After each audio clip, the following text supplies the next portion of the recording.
जादुई मटका। रामपुर नाम के गांव में एक राहुल नाम का गरीब किसान रहता था। राहुल के परिवार में 4 सदस्य थे, 2 छोटे छोटे बच्चे, उसकी पत्नी और राहुल खुद।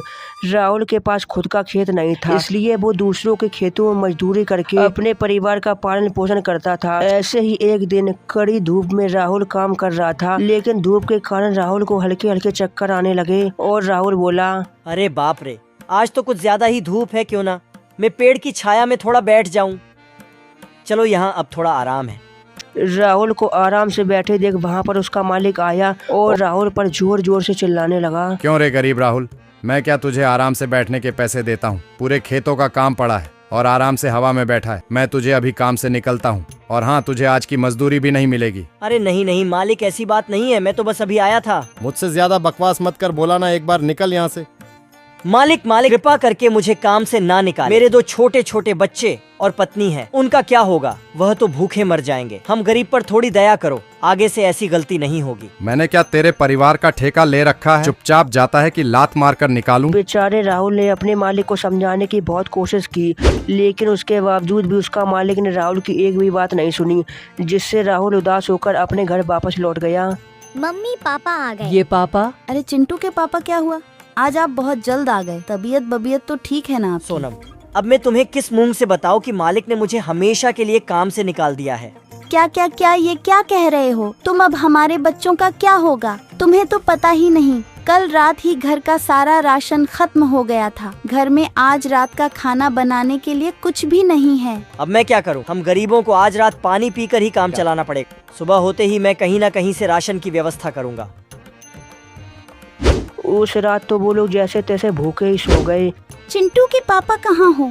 जल्दी आओ। क्या हुआ? क्यों सुबह सुबह से चिल्ला रही हो?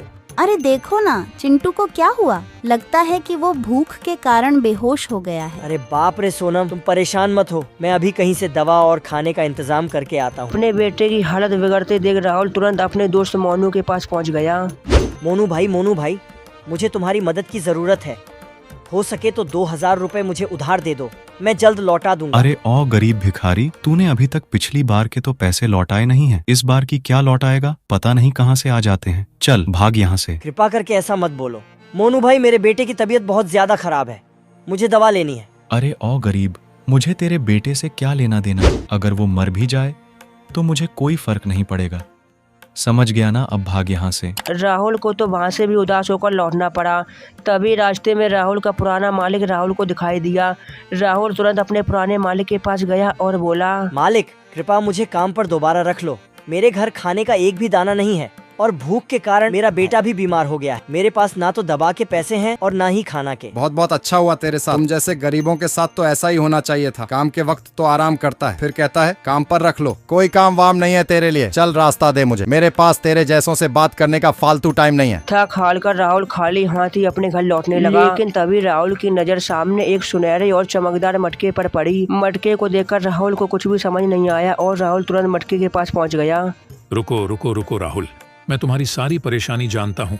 मुझे पता है कि तुम बहुत गरीब हो और तुम्हारे बेटे की तबीयत बहुत ज्यादा खराब है।